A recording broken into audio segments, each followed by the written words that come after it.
अस्सलाम वालेकुम स्टूडेंट्स। हमारा अगला टॉपिक है बायोलॉजी 9th क्लास में चैप्टर 3 है, जिसमें हम बात करेंगे स्पीशीज़ की। तो स्पीशीज़ क्या है? Species is the basic unit of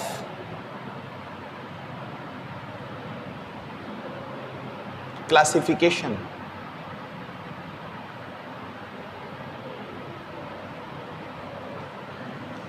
classification का जो बुनियादी यूनिट है वो बेसिकली तौर पर क्या है? स्पीशीज़ होती हैं।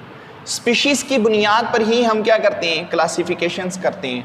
अब देखिए, हमने बात की क्लासिफिकेशन की, तो क्लासिफिकेशन में आप हमेशा जिस चीज़ का जिक्र करते हैं वो क्या होते हैं? ग्रुप्स होते हैं, वो सब ग्रुप्स होते हैं। ठीक है, इनका हम जिक्र कर रहे होते हैं। ग्रुप्स और सब ग्रुप्स ये आप पहले भी बात कर चुके हैं। अब आप ग्रुप और सब ग्रुप बनाते किन के हैं? जब हम ग्रुप और सब ग्रुप बनाते हैं तो वो बेसिकली तौर पर स्पीशीज़ के ही बनते हैं। किस तरह स्पीशीज़ के बनते हैं? तो स्पीशीज़ के अंदर आप क्या देखते हो? आप स्पीशीज़ की सिमिलैरिटीज़ देखते हो, उनके अंदर कौन सी चीज़ें मैच करती हैं। आप स्पीशीज़ के अंदर डिससिमिलैरिटीज़ देखते हैं, उनके अंदर कौन सी चीज़ें हैं जो आपस में मैच नहीं करती। उनकी बुनियाद पर आप क्या करते हो? क्लासिफिकेशन करते हो। जब आप स्पीशीज़ की बुनियाद पे क्लासिफिकेशन करते हैं तो अब हम ये कहते हैं कि स्पीशीज़ क्या हैं? क्लासिफिकेशन का बेसिक यूनिट्स होते हैं। अब स्पीशी की अगर हम तारीफ करें तो स्पीशीज़ क्या हैं? क्लासिफिकेशन का सबसे छोटा हिस्सा हमारे पास स्पीशी होती है। ये स्मॉलेस्ट पार्ट होता है किसका? क्लासिफिकेशन का। जो क्लासिफिकेशन है उसका सबसे छोटा हिस्सा जो सा है वो स्पीशीज होती हैं। देखिए, आप इससे पीछे क्या पढ़ चुके हो? टेक्सोनोमिक हायरार्की पढ़ चुके हो। हायरार्की का जो लास्ट पॉइंट है, यानी कि हायरार्की का जो फर्स्ट स्टेप था, आपने फर्स्ट स्टेप की बात की तो उसके अंदर हम बात कर रहे होते थे किसकी? किंगडम की।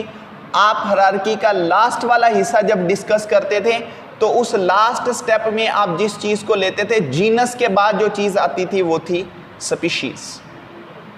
तो ये लास्ट हिस्सा है टेक्सोनोमिक हायरार्की का। इकोलॉजिकल ऑर्गेनाइजेशन की बात कर लें तो इकोलॉजिकल ऑर्गेनाइजेशन, इस इकोलॉजिकल ऑर्गेनाइजेशन में जो बेस है वो क्या है? स्पीशी। अब स्पीशीज क्या होती हैं? Species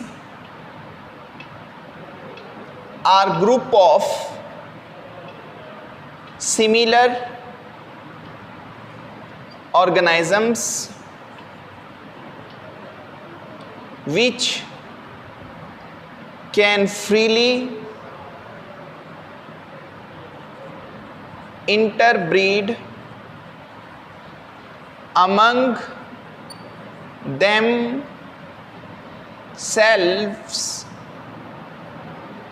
and produce fertile offspring। ये हमारे पास स्पीशीज है, यानी कि एक ही तरह के जानदारों का ये क्या होता है? ग्रुप होता है, सिमिलर ऑर्गेनिजम्स का।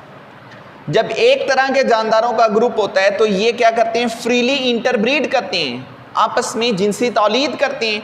जब आपस में जिनसी तौलीद करते हैं फिर ये क्या करते हैं? अपनी ही तरह की नई नस्ल बनाते हैं। हम इनको स्पीशीज कहते हैं। एग्जाम्पल ले लो, स्पीशीज एग्जाम्पल है dog species, cat species, human species, rabbit की स्पीशीज ले लें तो ये अलग अलग स्पीशीज होती हैं। ये कभी भी जो स्पेसिफिक स्पीशीज होती हैं वो आपस में मैच नहीं कर सकती हैं। ठीक है, आपस में इंटरब्रीड नहीं कर सकती।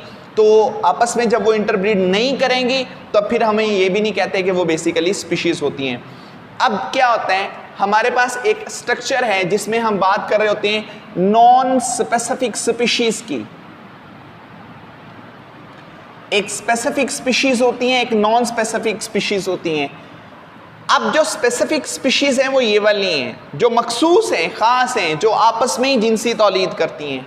लेकिन जो नॉन स्पेसिफिक स्पीशीज होती हैं इन्हें इंसान खुद ब्रीड करवाते हैं आपस में।